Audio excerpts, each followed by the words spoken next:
It's here. The episode so many people have been waiting on. I was asked to do this episode at the end of 2018, but I decided to do it now because I feel like I've used just enough free resources to know what worked. Us humans have the bad habit of equating free to lesser value, but these resources are valuable and will work for you if you make them work. One of the major challenges with entrepreneurship is finding the money to get started. If you're in a position where you're still employed, you know this better than anyone. Adding business expenses can really squeeze your budget even tighter. There are a few ways to cut some upfront costs and get started. In order to cut those costs, you will have to trade time for what you lack in money. I just want to put that disclaimer out there. This is the longer way because it takes more time, but it's still lucrative if you make it work. Let's get started. So starting a business is not really intuitive. There's a lot to learn. In some instances, you will have to learn just by being thrown into the ring of fire that is experience. And in other instances, you can get advice from consultants. These consultants are supposed to understand the industry you're in, what you need to get started, who your ideal client is, how to market to your ideal client, where to find your clients, and how to scale your business. If you're looking for an individual to help you learn about the financial aspects of business, there are consultants that can help you with that as well. Consultants that are tailored to your business can be extremely pricey. To offset the cost of what a consultant may cost a business owner, there is a government organization called SCORE that helps business owners with various elements of their business. SCORE is backed by the government through the Small Business Association. That is one way they are able to offer free services. Also, SCORE recruits volunteers to mentor new entrepreneurs. These mentors are business owners that are currently running businesses or they have retired and are now volunteering their time. SCORE is located all over the country. I've used SCORE when I moved to Massachusetts and when I was in Florida when I first started credit conversion. In order to get started, you can visit score.org and request to meet with a mentor. They're going to ask you to fill out a short form and you'll have to let them know exactly what you need so that they can match you with the right mentor. The best part is if you don't have a mentor near you, they can link you with a mentor somewhere else in the country that can meet your needs. What I'm telling you right now is really just scratching the surface. They have workshops, webinars, community events, and a ton of resources on their website you can use in addition to the mentor. When I needed to learn something as simple as a profit and loss statement to something as complex as the right tax structure, they were there to help me. Now that I've told you what SCORE is, what they offer, and where to access them, I think it's critical to clear up what SCORE is not. At times, I'm hesitant to share this resource because of maybe unclear expectations about what SCORE will do for you. For the people that do believe SCORE isn't useful, they wanted the work done for them or they wanted to be handheld through every step. SCORE is not a substitute for the work that you have to put in for your own business. SCORE is not going to do the work for you. SCORE is not responsible for the success of your business.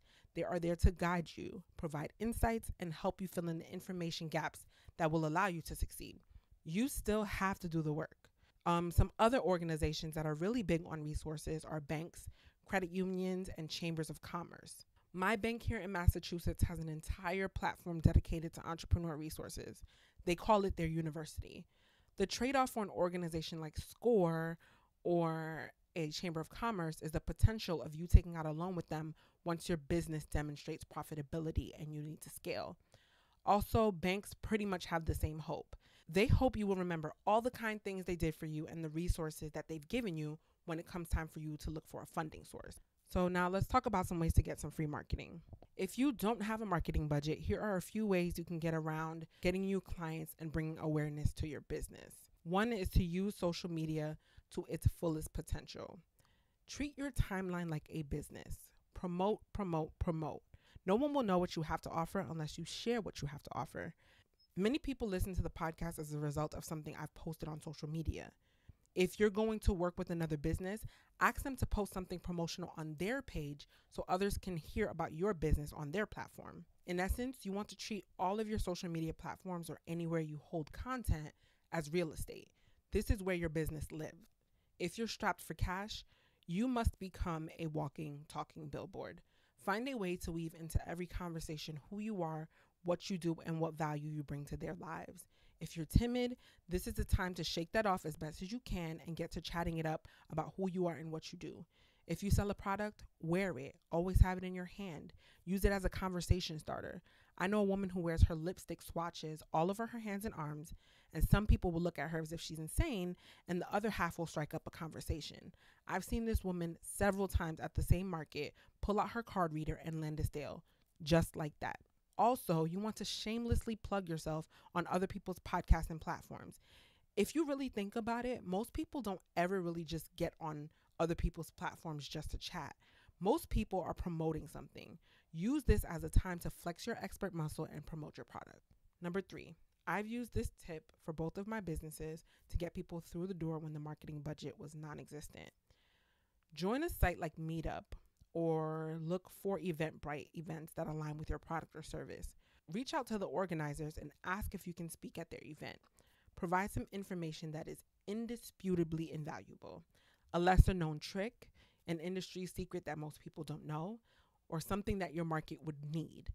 This is an opportunity to make a presentation and let others know where they can reach you. If you can, it would be even better for you to get their information so that you can follow up with them. Here is a list of places you can find these events in addition to Meetup or Eventbrite. Look at Facebook events. You can check out some people on LinkedIn. If you have existing clients, you can ask them for referrals. Look at local magazines and classified ads, special interest organizations and clubs. You can find them at business networking groups, local colleges. If you Google your industry or topic and then you follow it up with like looking for speakers, you can do a quick Google search. Look at speaker networks and offer to work for them for free for now. And my personal favorite that I've used is the IRS list of nonprofits. That list offers so much opportunity. When I'm traveling anywhere in the country, I try to make it a point to find a nonprofit and reach out to them. If you really think about it, the possibilities are endless. Pro tip here is to leave your audience with something tangible they can use that elaborates on your topic or solves a problem. Make them work for it though. Have them sign up for it or send you a text. Just be sure that there's some way you can follow up with the people in the audience and be sure to provide them something for their time. It's not easy to get a lot of people in a room just to hear what you have to say, so make sure that you're providing value. Last tip on marketing is to go get published online or in a magazine. When an online publication posts about you or mentions you, it can be in the form of either like a press release, or you can provide the reported value that they can use in their article in exchange for a mention of you or your business. SourceBottle, Muckrack, anewstip.com. All of these sites let you reach out to media influencers and reporters looking for a story that may fall into your niche. These tools have allowed me to feature both of my businesses and publications. I'm going to produce an entire episode on publicity sometime this year. I'm going to break down best practices, give a few email and pitch templates, and even show you how to find publications that are aligned with your goals. So be sure to look out for that. So this resource will probably date me in a way, but if you need some resources, make your way to the library. It's easily the best place to find resources. As of late, there have been a lot of libraries that have entire spaces dedicated to creating content. If you don't have a location to record a podcast, some libraries offer recording equipment and will even teach you how to use the equipment. All you have to do is request the time and the space. Libraries also offer free conference rooms, access to software, access to business directories, and a lot of them set aside resources specifically for businesses. So if you can, make your way over to your local library and find out what they have to offer you. Here are a few ways to get paid up front if you're strapped for cash and need to get paid quickly. If your business has a service, you can ask for a deposit before the work is complete. I personally like to make my deposits non-refundable, but use your discretion on this one. Asking for a non-refundable deposit helps you gauge how serious the client is and also ensures you walk away with something in case the client decides to bail. Also, if a client is willing to pay a larger lump sum ahead of time, offer them a discount as an incentive for doing so. If you're in the product business, host a pre-sale. Pre-sales are a great way to avoid having to pay for inventory you're not sure will sell or not. Pre-sales allow you to test the demand in a particular market.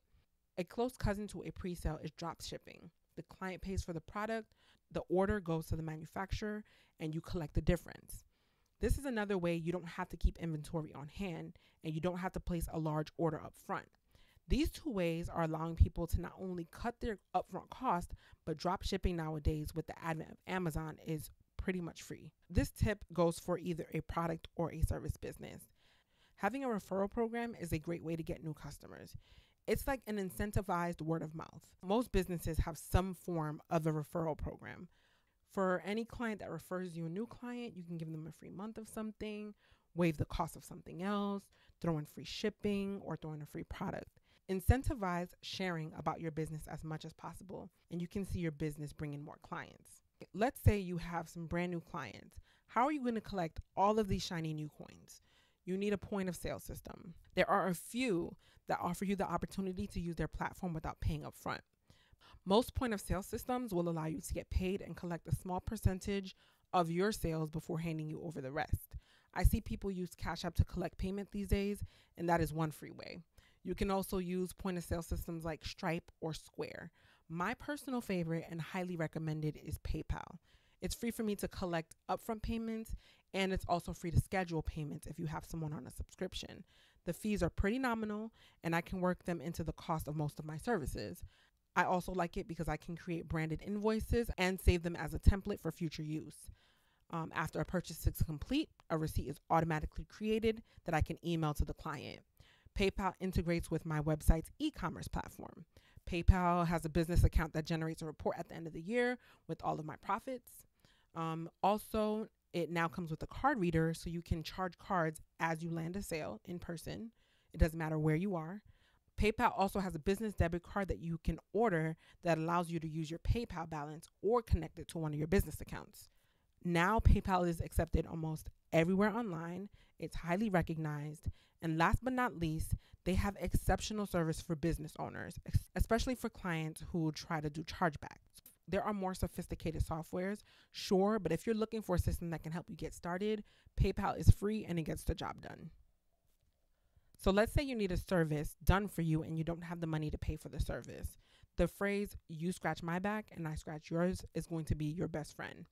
Bartering is the art of exchanging a service or product. The product or service is usually equal in value. One key to bartering is to be sure to be fair, but to also know what the other person needs and what you can offer them. Be sure that when you barter, it's a win-win situation. We touched on this point a little bit before when I was talking about cross-promotion on social media, but I wanted to expound on this a little bit more. Strategic partnerships are a great way to not only build relationships, but you can also bring awareness to your business and bring in new clients all at the same time. Here is an example of how I've used a strategic partnership. One event that I hosted was for credit repair clients, but I also invited a realtor and a mortgage broker. We had the event at the realtor's office. That's one expense that we didn't have to pay for as far as finding a place. We asked the local bakery to supply some goodies in exchange of a mention that they were the company that supplied the baked goods. We decided to host a seminar around what individuals need to know when buying a home. The relationship was strategic in a few different ways. If a client has poor credit or has factors that impact their ability to buy a home, I'm the first line of defense. When the client is credit or financially ready for the purchase, the realtor and the broker swoop in after me to help the client get into their home. The bakery has a new set of clients that have sampled their cookies or other treats. And we all walked away with some sense of awareness of how we can work together to make sure the client's needs are met. It's a very symbiotic relationship. Really take some time to think of how you can strategically partner with an individual related but not in your industry. If you come together, you can host a party, event, you can bundle products or services in a giveaway, and honestly, the possibilities are endless. The next 4 resources that I'm going to share with you are freemium resources. This means that these services have free accounts that you can use, but to get the most out of it, you have to upgrade to a premium version. The free version to this program still offers a lot, but I want to introduce you to them so you are familiar with them and you can upgrade when your finances allow. The first 2 are Calendly and Acuity. That's Calendly, Calendly, and the second one is Acuity, which is Acuity. Both sites allow you to create a link you can send to clients, prospects, vendors, or whoever you need to make an appointment with. The beauty is you can set aside predetermined hours and let people pick what times work for them out of the times you set aside. The premium version allows you to do a lot more, but the basic version can help you get organized as far as your schedule, reminders, and collecting contact information for prospects. The other 2 freemium tools are WordPress and Wix. Businesses these days have to have a website. I'm dropping an entire episode about this on Saturday with my dear friend Trevor because it's really that important. Websites nowadays are like your digital business card. You're not taken seriously without a website that people can reference. For now, if you need to get something up and running, head over to WordPress or Wix. When you have a free account, unfortunately, there's going to be an extension that's like yoursite.wordpress.com or yoursite.wix.com. That's the downside to using the free version. The upside is that you can host your site for free on their server for as long as you need to. And when your funds allow, you can buy the domain name and hosting for your own site. Both platforms are pretty easy to use as far as templates go. If you are in need of any additional help navigating either platform, YouTube has a bunch of videos you can use to get you well on your way to a functioning site. Last but not least, my favorite free business resources are YouTube and Google. I'm so serious. Almost anything and everything you need to find is on there. I can't tell you how many times I've been lost in a YouTube video rabbit hole searching for information. You would be surprised what people share and how useful the information is. The key to using these platforms is to conduct detailed searches. Be super specific about the information you want to find. Comb through numerous Google pages, not just the first 2 or 3. Actually watch videos and don't skip through them. You don't know what you might be missing. We're living in the information age. If you want to know something, it's practically at your fingertips. If you don't find it online, make it your business to seek someone out and ask someone. But I'm almost sure it's online though. Not having money is not a reason to not start a business, especially with so much access. I hope that you found this episode really useful. Take one thing at a time and build on it to start or grow your business with no upfront cost. Thank you for listening and best of luck on your business endeavors.